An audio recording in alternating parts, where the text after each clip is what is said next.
All right, everyone, GM. Give me a few moments here while I finish setting up the stage. If you could, if you're in the audience, raise your hand if you can hear me. I know sometimes at the beginning of these spaces, there tends to be a few, um, how would I say it, technical issues. So feel free to raise your hand.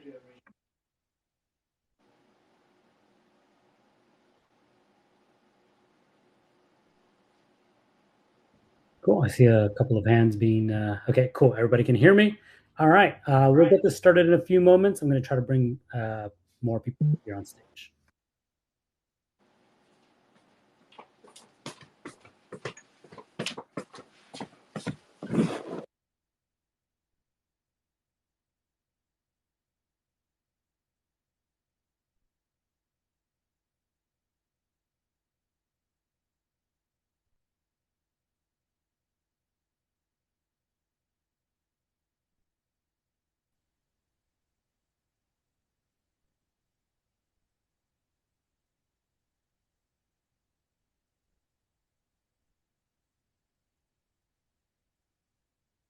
All righty. I think that's good. I think we've got a few people here. Maybe one or two folks are missing.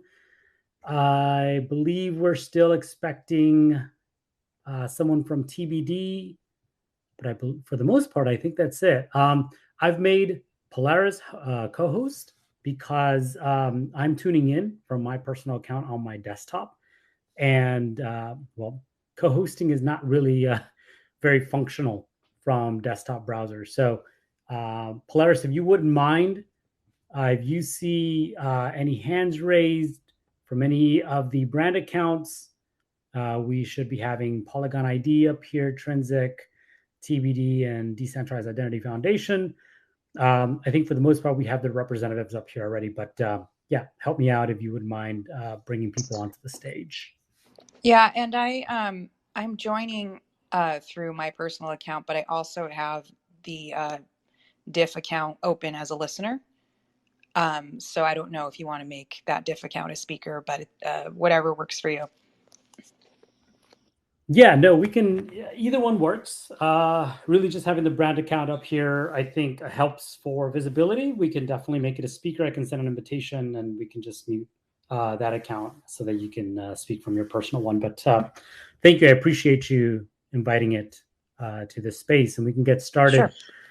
Sure. So why don't we just go around the room and do a brief round of introductions, and then just really set the stage for anybody who's tuning in terms of kind of the goal of this space today and why we have the people that we do on this panel today in terms of the topic overall. So hello everyone, my name is Humpty Calderon. I'm the head of community at Ontology. I've been contributing to the decentralized identity and data space specifically for a little over 2 years since I started contributing to Ontology. I've been a longtime contributor to the Ontology ecosystem before that, not particularly into decentralized identity and data, but like I said, since becoming the head of community there, I definitely have fallen deep down that rabbit hole. And I'm excited to have a conversation today with the people that we have on stage here. Like I said, we have representatives of Polygon ID, the Decentralized Identity Foundation, Trinsic, and hopefully maybe in a short bit here, TBD as well. And the purpose for this space really is to talk about the Decentralized Identity Foundation hackathon that's going on now and to understand the I guess the expectations, the goals for these organizations who are sponsoring this hackathon. Again, many of the names that I mentioned already, and our vision for digital identity moving into the future. So, with that, why don't we start with an introduction from Lamari and Decentralized Identity Foundation? Hi, thank you, Humpty. My name is Lamari, and I'm Senior Director of Community Engagement at the Decentralized Identity Foundation. I'm also the organizer of the ongoing hackathon. And we have the hackathon ongoing until December 1st. And I can share based on any questions that come up, I can share more details, but I just want to give time for the other speakers.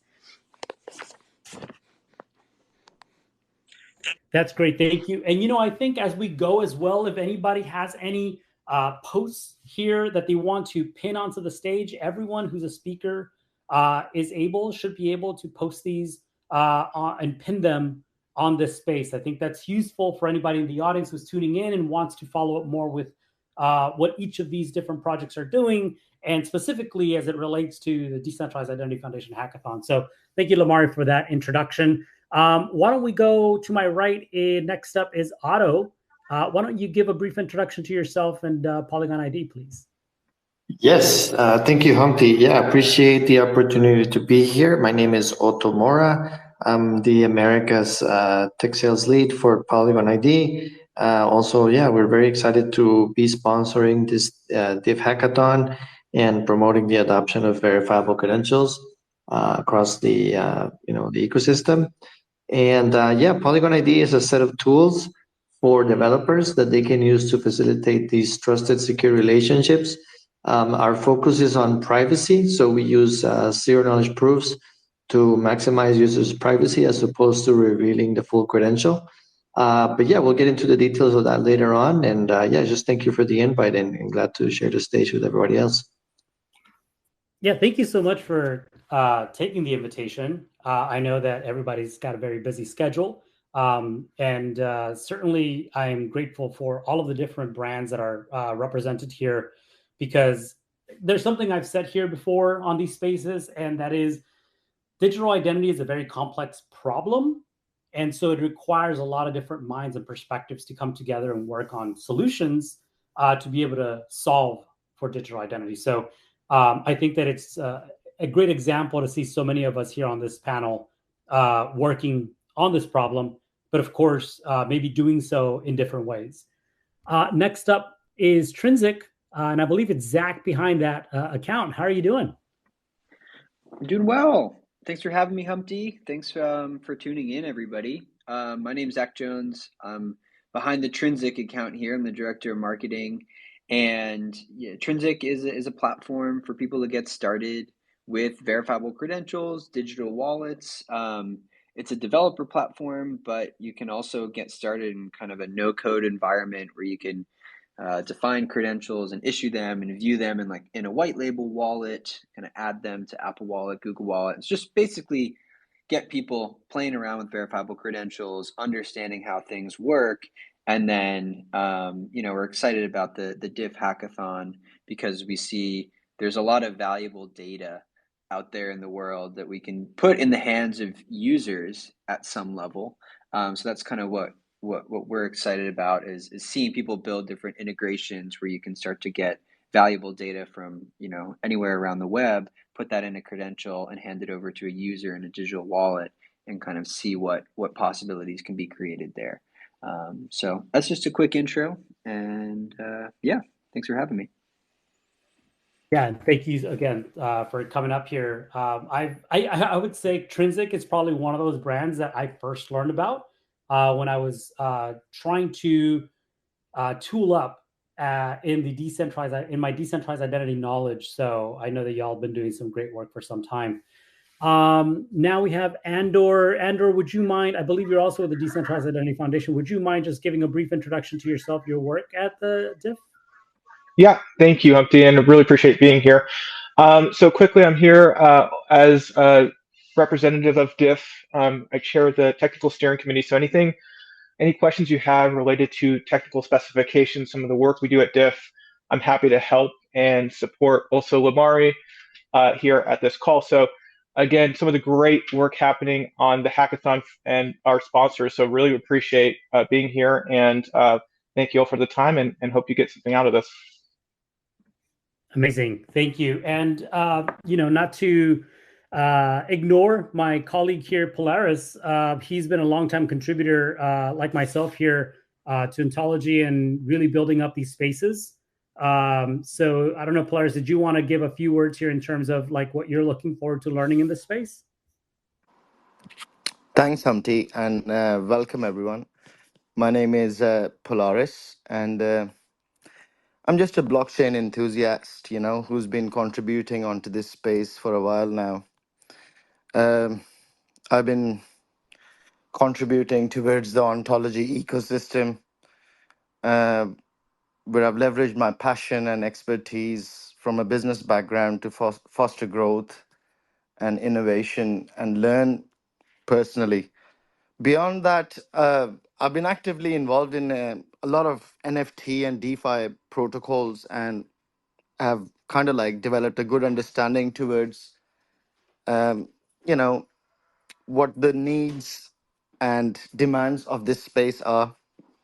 And I'm really looking forward to learning from all the all the amazing speakers we've got over here, and yeah, learning more about what Decentralized Identity Foundation is doing. Me myself, I'm a huge DID fan, and I'm sure we'll be able to go further into it as we get into the conversation. But thanks, Humpty, for the few minutes, bro. Thanks. Yeah, definitely. So why don't we just kind of position the conversation firstly from the hackathon, which again, everyone who's up here is involved in some way at the Decentralized Identity Foundation's hackathon. Maybe Lamari or Andrew, I don't know who wants to take this. Really give us a brief overview of the Decentralized Identity Foundation and the why to the hackathon now. Sure, I can go ahead and start, and then Andor or Claire may want to fill in the rest. But we are a technical organization that primarily works on specifications. We're not an official standards organization, but we're very unique in that we're a place where lots of engineers will come to because they can incubate specs very quickly, and also bring those, create the implementations, and bring those to use.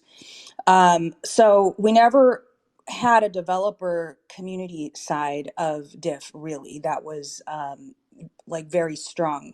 So we recently had a donation of the code of Veramo, which is a JavaScript framework for DIDs and VCs to use in your decentralized identity solutions.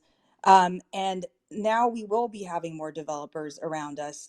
And one of the things that's very important when you're thinking about global adoption is that you want to have that talent that is familiar with the new technology. And hackathons are a perfect place to be able to develop that capability and also interact with the pioneers in decentralized identity, which is what you will find at our organization and which makes it very special. So I'm going to leave it at that, but Andor might have something that he would like to add.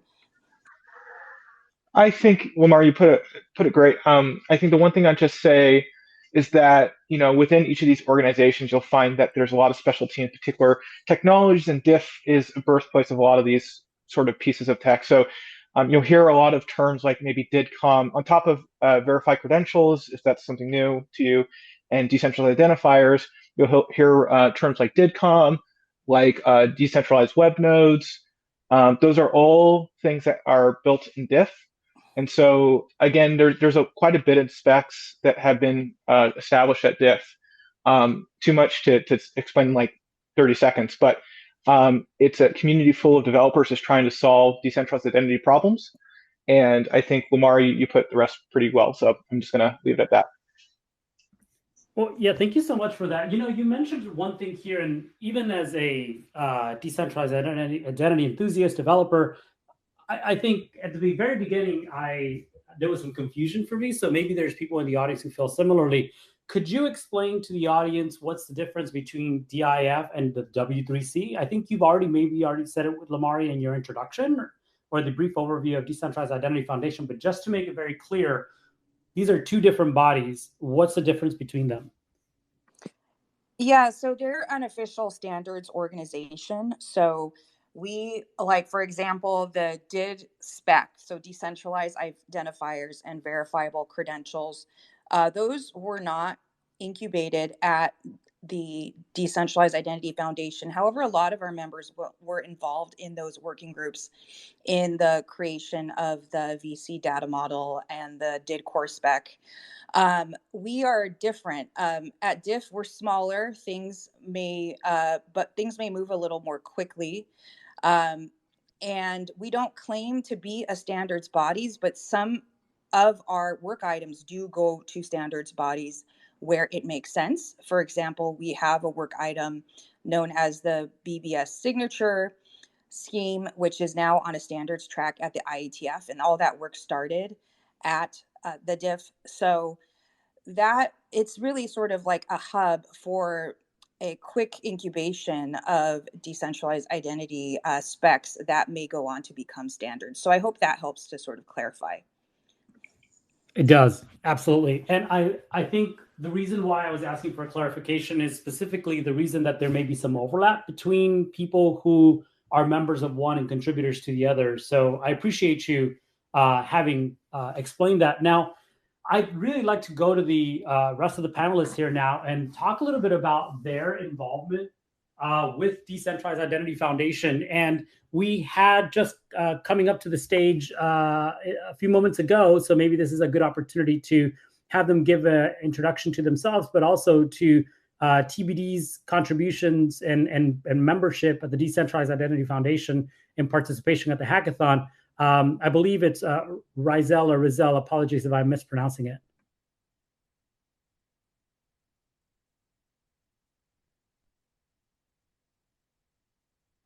Did we lose them? Sorry, maybe we did. Hopefully they can pop back in.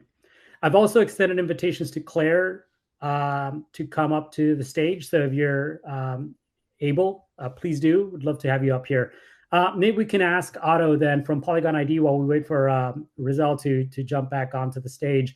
What is the I guess purpose, value, goals of being a member of Decentralized Identity Foundation and participating in this hackathon for Polygon ID?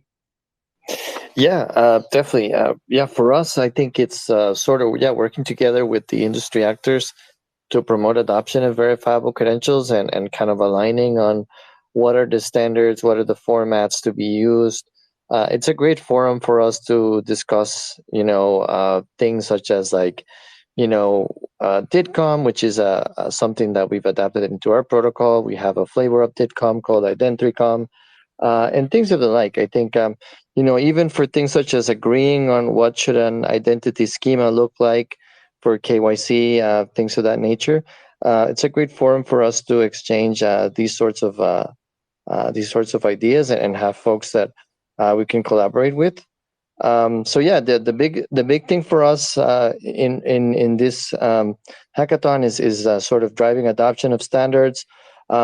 More directly in Polygon ID, our hackathon challenge is around implementing NFC and Bluetooth connectivity with Polygon ID through DIDCOM. So that's kind of the focus area for us. Really excited to see what folks can come up with and what cool solutions out there can be implemented using verifiable credentials. I love that. You talk about collaboration. I think I've heard that already, that word a few times here, and it seems like it's a collaboration group here that can work together to kind of solve some of these problems, right, in the identity space. So it's really great to see. Rizel, I see that you were able to reconnect. Are you able to unmute and kind of introduce yourself and kind of answer some of those questions I was asking of Polygon ID just moments ago in terms of TB's contributions to the Decentralized Identity Foundation Hackathon? Yes, hopefully you can hear me well. I am in the airport. 100%. Okay, cool, awesome. Yeah, so quickly just introducing myself. My name is Rizal and I'm a staff developer advocate at TBD. And for those who aren't familiar with TBD, we're doing very similar things to the other groups on here, but we particularly have two projects. One is called TBDEX, where we're trying to enable the remittance of basically sending money globally and making it just easier for people, so you don't have to go through that issue of sending money to Nigeria or South America, but you got to go to Western Union for that. And then on top of that, we have a framework called Web 5, which is essentially enabling people to like build like decentralized apps easier. And we combine both like other open protocols and open standards that you all use as well, such as like decentralized identifiers, verifiable credentials, and decentralized web nodes. I didn't catch some of the questions you asked Polygon, so could you remind me what you asked him?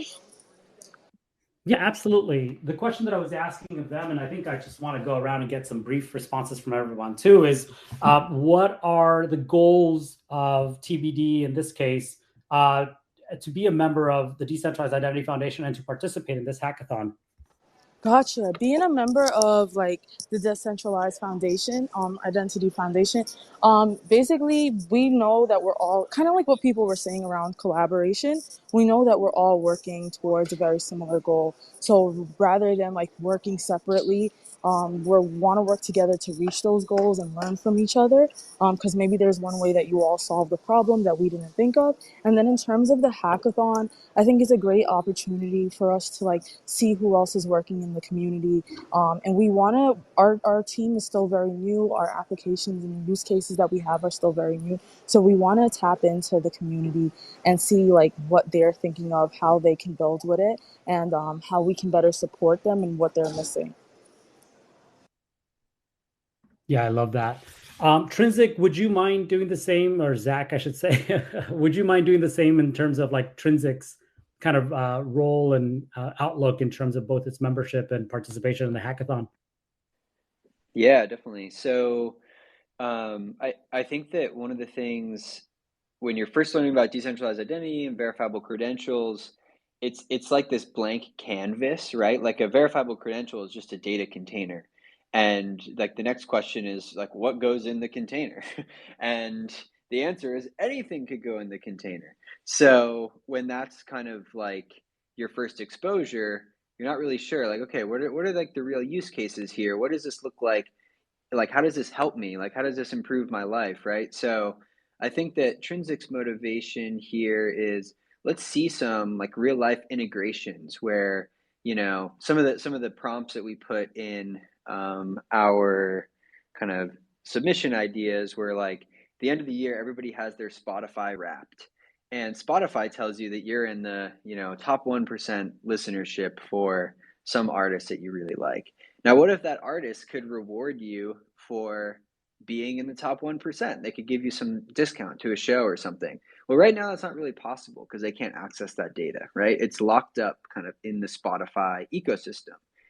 But if that data were a credential that a user could hold in their wallet, you could imagine an ecosystem or an interaction where a user can claim their top 1% listenership statistic, and then an artist could reward their listeners by giving them, you know, some sort of good or, you know, coupon for a show or merch or something like that. And then they could take that credential, they could prove it and gain access to that benefit. So I think when we start to talk about it like that, everybody's like, oh yeah, that makes sense. Like there is all this, you know, data about me that exists somewhere that I don't really have access to and can't utilize for anything that helps my life.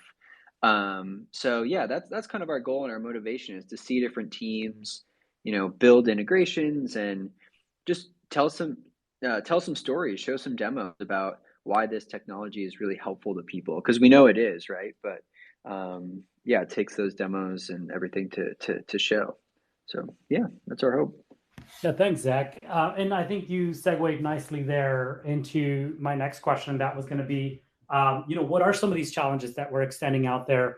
And what are some examples of things we'd like to see? So I think you gave a very, you know, kind of great example here, something that was very tangible in terms of how we can look at decentralized data to create some really fun and dynamic, you know, kind of products and experiences for users. I guess so that I make sure that ontology is represented here, both I'm the host, but I'd like to also kind of contribute some of the stuff that ontology has put out.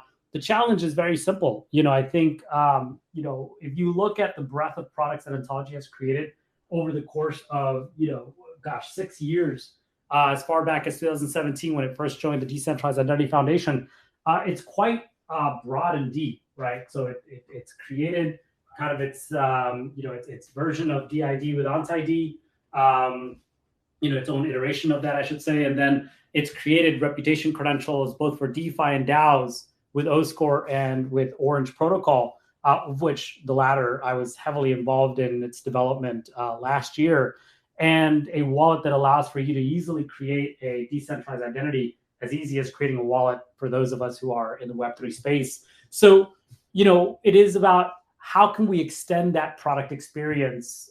So you look at either the DID or you look at some of these credentialing platforms.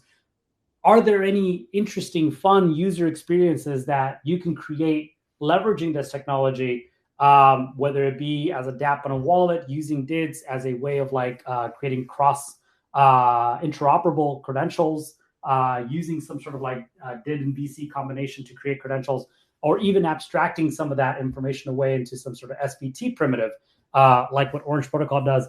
All of those ideas are welcome. And so those are just some ideas just in terms of both the product and protocol point of view and Ontology's participation. But I'd love to hear also from some of the other folks that are here representing maybe Otto, Polygon ID. Can you give us some examples of things that you'd like to see personally, just using the Polygon ID stack and the challenge that you've extended to hackers on the DIF hackathon? Yeah, definitely. I mean, yeah, you make a good point. There's a lot of really cool use cases there. When we talk about verifiable credentials and that, and especially in the Web3 space, people tend to think of they're gonna KYC everybody now, right? And yes, okay, there's some use cases there for KYC users in DeFi platforms and things like that. But I think it's so much more than that, right? There are social credentials, which I think the folks from Disco have made popular a lot, where you can just give somebody a credential that you work together with them on a hackathon, or give somebody else a credential that you've worked with them for a number of years, and all of these things kind of build up your reputation, right? I think those are very interesting use cases. Specifically for the challenge that we've laid out for the hackathon, we're really interested in sort of in-person exchange of credentials, or presenting the credential in person through the usage of NFC and Bluetooth. So use cases such as getting into a bar and quickly tapping a device somewhere to show that you're over 18, or at a traffic stop where you'll be asked to show documents, and you can just tap the policeman's phone, and as long as all documents are in check, you're good to go, that kind of thing. Or even in person exchange of credentials, right, where it's sort of like a business card type of situation where you can exchange some credential in person. So those are the use cases that I think would be interesting for NFC and Bluetooth. But I know there's so much more, right? There's so much more potential here. Work credentials, resume, academic type credentials are also very interesting use cases that I think are very exciting as well.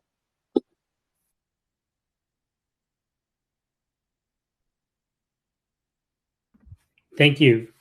Those are all wonderful examples. And what I've been doing, while people are talking, is I'm trying to pin as best I can some of the most recent posts that these different sponsors, supporters of the Decentralized Identity Foundation have been making, so that anybody in the audience can actually look up and start exploring some of these pinned posts. But if you find yourself with a moment to quickly find something from your hackathon participation, or something that you've created, like a demo, please don't hesitate to put that up there, because we're gonna be recapping this space, and I'd really like to be able to use and include some of those links as a way to drive more attention to your contributions here to the hackathon. This space was downloaded via spacesdown.com. Visit to download your spaces today. Well, thank you, Otto, for that kind of description. Let's see, Rizel, maybe if you wanted to go next, tell us a little bit about the challenge that was extended to the hackers and some of the things that you'd like to see? Yeah, totally. So, I mean, I don't want to like limit anybody with any of my ideas. I'm sure y'all will be able to think outside of the box so much better than me. But like one of the benefits of using the Web 5 framework is data interoperability. And I'm still fairly new to the centralized web, but I think this part's really exciting where like you take your data with you wherever you go. So, like in terms of like, we can give Twitter as an example, right? They've a lot of the platform has changed as it's converted into X or rebranded into X. So sometimes there's things that we've lost. Like I've lost a newsletter integration that I had. But if I was using decentralized web technologies like Web5, I would have been able to take that data with me, the newsletter, the subscribers, and bring that with me. So different ideas that you can do that are like not too crazy, pretty like accessible, or like something that someone you could probably do is maybe like um a review app for like you go to different restaurants and maybe you give reviews on Yelp, and then maybe you need to give a review on Google and all these other platforms. Rather than like having to type it out one by one, you're able to just take what's in your DWN and share it out to all three of those, or all as many as platforms as you want. Other ideas are like things I've heard people talk about are like a playlist type of thing. So maybe you have playlists on Apple and Spotify, and we know how much time people put into like investing in their playlists. Sometimes you have hundreds of songs on there, and sometimes maybe some platforms only have exclusive content on like maybe just titles. So maybe having a playlist that combines all of those different platforms, or all of the different songs from those playlists into one would be awesome. So just thinking about like data interoperability and how you can take your data with you wherever you go. And I think I'll pin a couple of like basic examples. I built like a chat application just showing how like peer-to-peer messaging works with DWNs and Web5. And then a coworker of mine also created like a shared to-do list where essentially like he's working on like a goal with a collaborator, and he can put his task and subtask, and his coworker, whoever, would be able to see that. Sorry about the background noise. Oh, don't worry about it. No worries.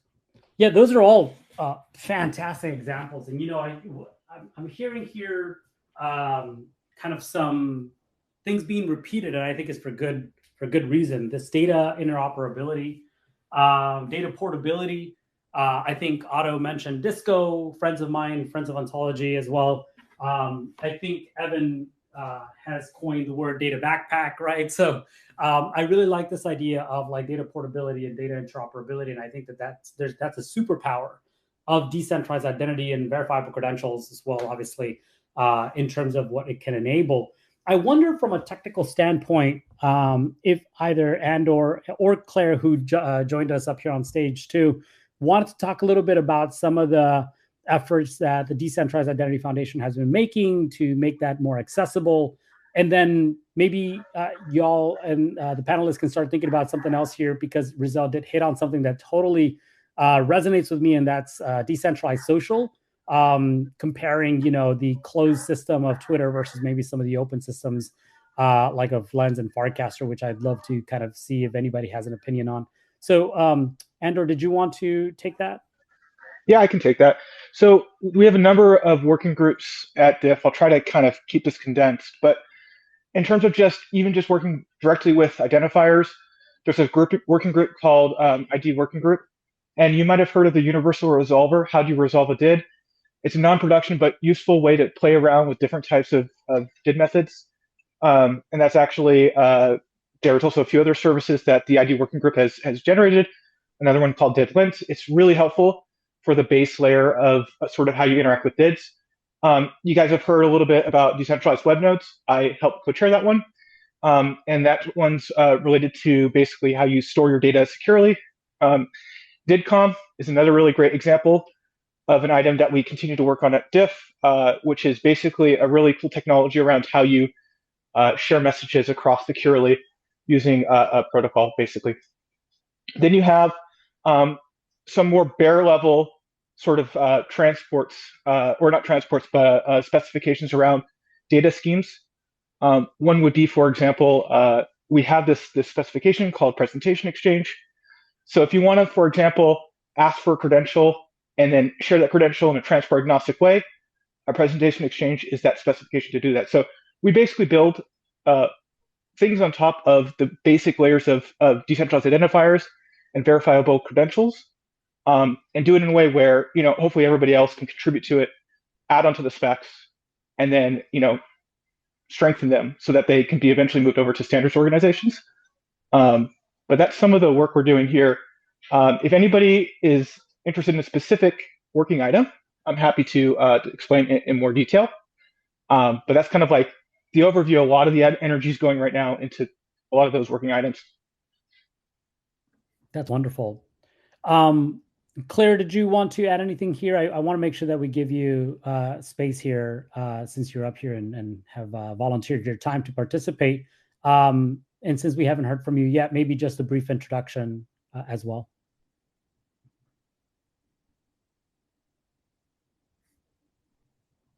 Or we can come back. I don't know if actually before we get into the decentralized social bit, I was curious if anyone from the Decentralized Identity Foundation wanted to talk a little bit more about that contribution or donation of Veramo's, technology, to Decentralized Identity Foundation, and how that's going to be, I guess, sparking some new innovations and community, collaborations as well.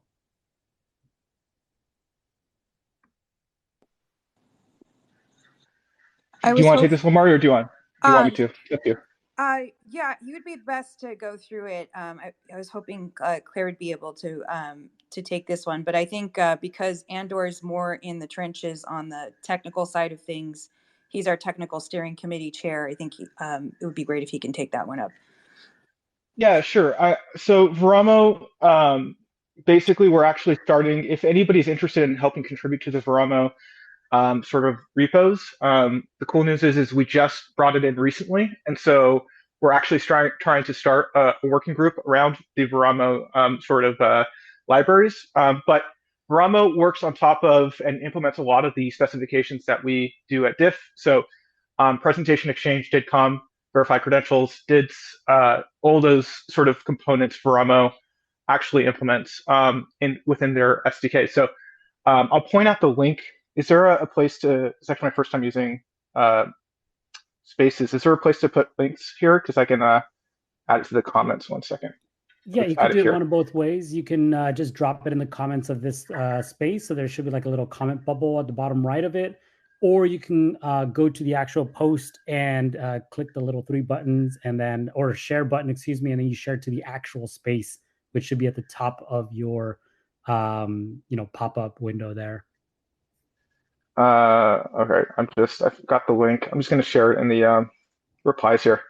Yep. So you can see here, I just posted on the replies a link to the Veramo JavaScript framework. So feel free to take a look at that. And then actually, I'm also going to share, see if I can share a quick screenshot of some of the working items that we do in the working groups. I'm going to see if I can post that up as well. And that might be helpful for you to take a look yourself and see if there's anything that's interesting to you. And then just feel free to reach out if you have more questions. Or our website actually does post basically basic summaries of each of the working groups and what they're doing. So you can get an overview of each of these items as well. So those 2 things are on the, you should see them on the chat now or on the replies. I did. And I went ahead and brought that up to the, what am I trying to say here? Sorry, I pinned them to the space itself as well. So thank you for sharing those. I'm also replying to Claire, who I believe was asking a couple of questions about how to join as a speaker.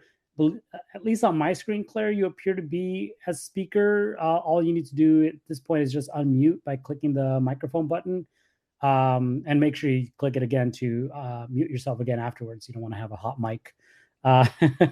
So you're welcome to unmute anytime and start sharing. Feel free to interrupt me.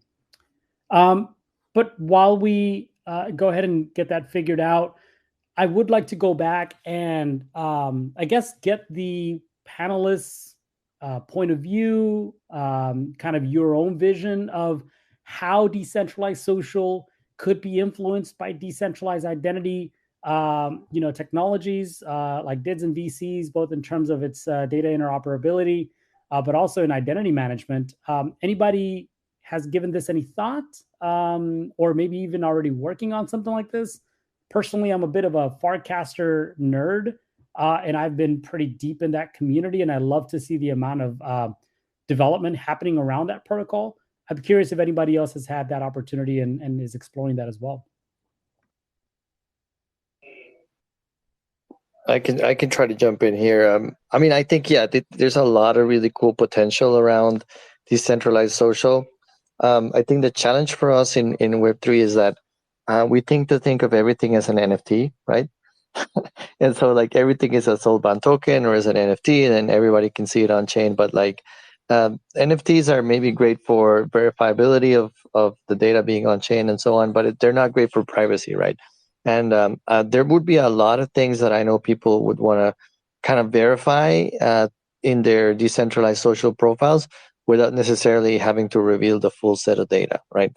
So if some of these platforms such as Farcaster or Lens or so on start integrating verifiable credentials and sort of being able to verify somebody's credential data, whether they're over the age of majority or maybe they're coming from Twitter and they want to say I have over 10,000 followers, things like that, and make data portable. I think that those would be great use cases for that. But yeah, I think it's still early days, and we got to see some wider adoption of decentralized social as a whole. I think there's sort of still trying to shake out, is it Farcaster, is it Lens, is it Nostr, is it something else, right? Before we start seeing some of that. But yeah, definitely excited about the potential. Yeah, and I just looked at my phone, Trinsic. I see your hand was up. I can't see hands up on desktop, so I apologize if you've had your hand up for a minute. Just go ahead and unmute, and you're welcome to start speaking. Oh yeah, no, you're all good. I just, based on what Otto was saying, I think again one of the cool things about verifiable credentials that it can be valuable is that you can prove something without revealing everything about yourself, right? So you could prove that you are somebody who lives in a certain place or somebody who has a verified name without disclosing what that name is, for example. So, when we think about like an upcoming election cycle in the US and how easy it is to create a fake profile online, you can verify yourself on Twitter. But again, Twitter gets your full ID and license and everything like that. They're, in a more verifiable credential native world, you could basically have a profile and prove that your name is your name without having to share everything about yourself, like your driver's license number and your street address, etc. Because obviously there's some sensitive data that you might not want to disclose, especially as you start thinking about people who may be more anonymous or want to stay more pseudonymous online. Then you don't want to be revealing your entire identity document, but you may still want to prove things about yourself. So again, utilizing things like selective disclosure and zero knowledge proofs, say you're an anonymous person on a decentralized social application, you could prove that you used to work at Coinbase without disclosing your full name and social security number, so somebody could dox you, right? So I think that there is some really exciting potential. I agree with Otto that it's still kind of early. You have to figure out kind of where the right applications are and what the right implementations look like. But I think what's exciting is being able to prove things that aren't, without sharing everything. Prove something without sharing everything is kind of a good way to think about the potential here. But again, it's kind of a blank canvas too, right? So when you say that, you're like, what are the real applications? So hopefully I gave a few examples that illuminate it a little bit. I'm sure other people's minds are turning and have other examples too. Yeah, thank you. Also, I just looked again on my phone, which I have to have in another room. So apologies if I'm not so kind of on the ball, if you will, to see if there's any requests or hands up. But But I did notice that, Claire, there was an open request there to come up to speak. So maybe now I fixed it. Hello, everyone. Can you hear me? Yes. Okay. So it was on me, and truly apologize for that. No how are you worries. doing? I am terrific. Hello, everyone from Austin, Texas. I'm Claire Nelson, the Executive Director at DIF. And I'm going to riff on something that Andor mentioned. And he talked about DidLint, and that's a tool. So at DIF, what Lamari and Andor were describing earlier, we create specifications that become standards. We create tools, and we are a big home for stacks like Veramo. But the tools part is, I think, one of the most exciting parts of DIF, where innovators and builders can really take advantage. And you may even have an idea, or you might create a tool during the hackathon that could be the genesis for a new working group. So for those of you that were listening, Andor mentioned a fairly new tool at DIF, DidLint. So how do you know you have correct syntax for your did document? You resolve the did to a did document. Well, is the syntax correct? You can use DidLint to check it. And in the process of this hackathon, keep your eyes open. It's not uncommon for a developer to create a test harness, a test suite, create a little stub for something. And often these are the gem for something new, or they can be reused by other people. So that's just an open invitation. DIF is a great home for innovators and builders, and keep an eye on those tools that you might develop along the way. And with that, happy hacking. Oh, that's wonderful. Thank you so much for being patient with me here, and I'm glad we were finally able to connect you. And I really love that invitation that you've extended to the audience and to everyone who is participating during this hackathon. Humpty, may I make it also a quick comment on that? Yes, please. I think one thing that's also, as nailed it, Claire. I really loved that. But one of the things that's really exciting is as we get more data, and as things start moving off of platforms into decentralized identity, and identity being treated here as a very flexible concept, your sort of the tools that you have as a developer to leverage data and use it in really enriching and interesting ways becomes more powerful. So as time moves on and as more data moves off decentralized platforms, I think you're going to see some really interesting applications, because you're basically mining of your data pool that you can use is just, it becomes really incredible. And so again, we're at the very early stages of having all your data owned by you in a way where you can control it. But as time moves on, I think you're going to see more and more of that. And what you can do with that after, it becomes really powerful. So just wanted to add on to Claire's great points. That's wonderful. And, as we're coming to the top of the hour, I want to respect people's time. So I'm going to ask that everybody put their futurist hat on. We're talking about decentralized identity here. I'd love to hear everyone's short 30-second pitch to what we think identity is going to look like, digital identity is going to look like in the next, let's say 5, 10, and 20 years. Who wants to go first? Go ahead and unmute yourself.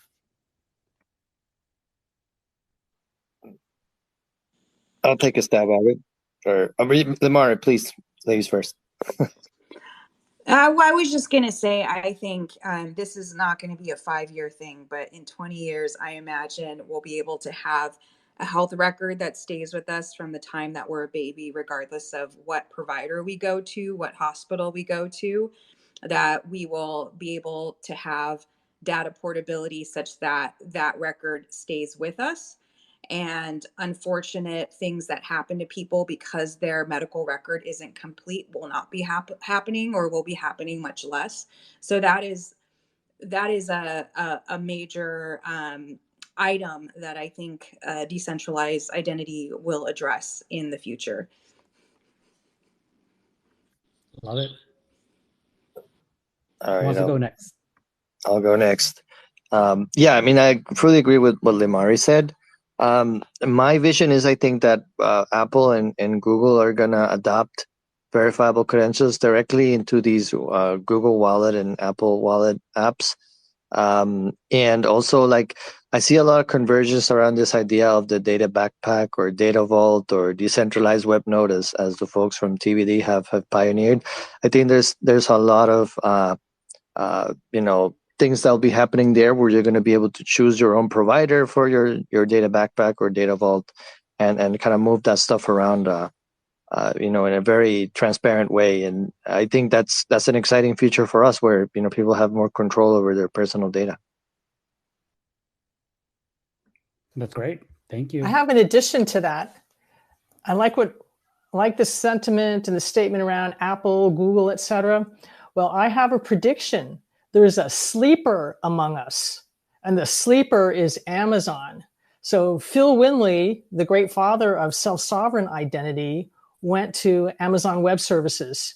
I know this because I'm an Amazon Web Services ex-employee. I was sitting there on Slack and I got this message from Phil Winley. And I thought, someone's playing a joke. How many Phil Winleys are there on Earth? Well, guess what? It's the Phil Winley. And he's hiring and growing his team. In fact, if you know him, reach out to him. And my prediction for the sleeper is that Amazon may come up with some decentralized identity or wallet solutions in the future. I think that's wonderful. And I wouldn't be surprised, because, Amazon Web Services eventually was kind of like a business that grew out of a need.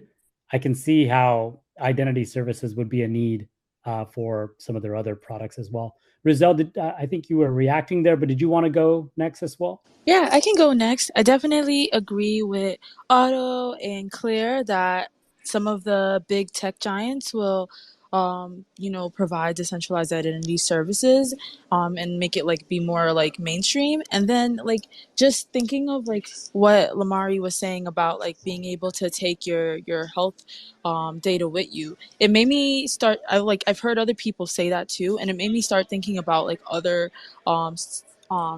ways that I cared about like being able to take my data with me, which I hope I can see in like the next 20 years, is like in terms of like taking like ancestry test.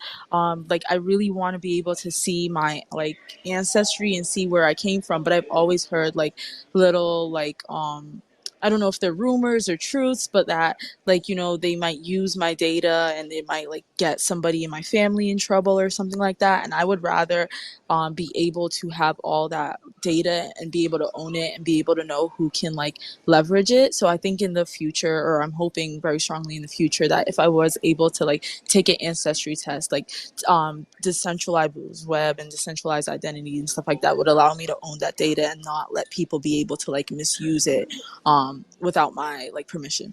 I hope that made sense. No, that 100% makes sense. And, I host a podcast outside of, the work that I do at Ontology, and I've had decentralized genomics projects come through, and we've, gone deep down that rabbit hole in terms of like your genomics data being kind of at the mercy of these centralized institutions. I think it's one of the reasons why I've never taken one of those tests. But I do like the idea of being able to like leverage that data for myself, like for my own purposes, without necessarily having to relinquish that to a centralized institution. So I second that. I would really love to see that as well. Have we heard from Zach yet? I don't remember if we did.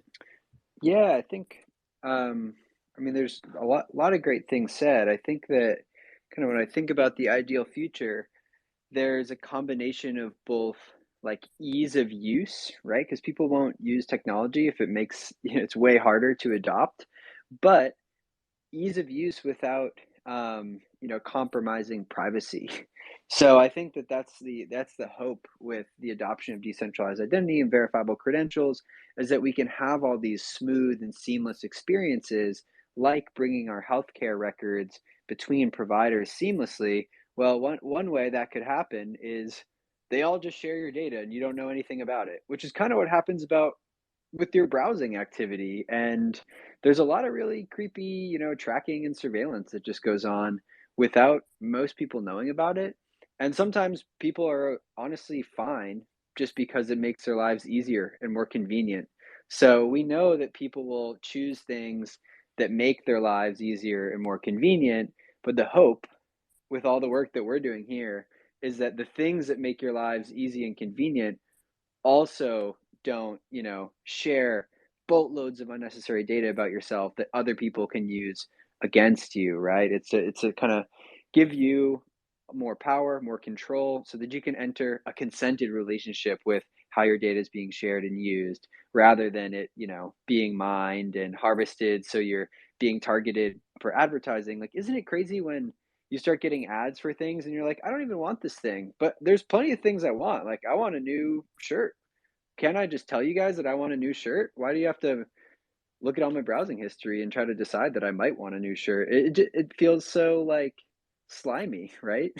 So it feels like we could enter a new relationship with all these, you know, online providers and services that is, you know, much more transparent and heavy on consent rather than like tracking and surveillance. So yeah, that's my hope. Thank you. And last but not least, Andor, I don't know if we got your response, but would love to hear it. I think I'll just say that there's more of a hope, and my hope is that over the next few years, there's a few providers or apps that start to really differentiate amongst the market in terms of the centralized providers, providing decentralized solutions that have use cases that really speak to the average person. And so it's a hope that, you know, I think we're still searching for this mass adoption where everybody's using decentralized identifiers, and we're getting closer. I don't know if you, those of you that are aware of, in the EU, for example, there's recently legislation that they're all turning toward digital identity wallets, with this bill called, or legislation called IATAS.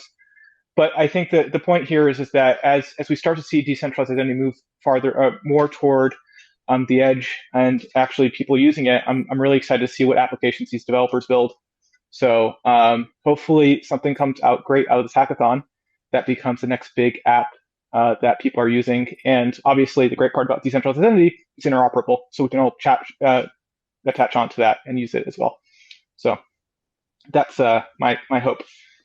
Yeah, thank you so much. And actually, with that, I think that, again, segues nicely to asking Limari, if you wouldn't mind giving us like anything that you'd like to say in terms of like the Decentralized Identity Foundation Hackathon, and where people should go right now to get started if they're listening to this live or on the broadcast afterwards to contribute. Oh yeah, absolutely. So head over to diffhackathon.devpost.com. So we're using DevPost as a platform for all of our submissions. So we do have a main prize pool, which is $10,000. And it's all open source. You just have to make sure that you use one diff work item. And there's information on the hackathon website about all of that. We also have other prize pools as well. The sponsors are on here. We have Trinsic, Polygon ID, TBD, of course, Ontology is a sponsor as well. So you'll find their various prize pool challenges. Those are not, it's not a requirement to be open source for those challenges, just so you're aware. But you know, you could decide how you want to do things, and you can also submit to more than one prize pool. We're not limiting people to having to create a whole new submission for different prize pools. So that's a possibility. There's not a limit to the number of people on your team. So we're making it very open and easy for you to join. And if you're new to decentralized identity, you're also welcome. We just had 2 weeks series of various educational sessions that are going to be available on YouTube. And also I'm going to drop in the chat the Discord server. So if people want to head over there, as we've been completing the activities throughout the last couple weeks, I've been putting all the updates in there. So I'm going to put that in the chat. Let me see if this works. Actually, I'm not very Twitter space savvy, but I just put that in there, and I'm not sure if you guys can see it. But yeah, the Discord is going to be a great place also to follow up with questions as well. So yeah, everyone is welcome, and I hope to see all of you around the community. Wonderful. Thank you. Well, with that, I think it's a good way to close it. I want to thank everyone who made time to come in, participate, contribute to the Decentralized Identity Foundation Hackathon. Obviously, for Ontology, it's a super important relationship that they wish to continue to nurture and contribute to. So thank you, everyone. And yeah, we're here every week, same time, same date. So yeah, we look forward to seeing you here again in the future as well. Have a wonderful weekend, everyone. Thanks everyone. Right. Thank you. Cheers.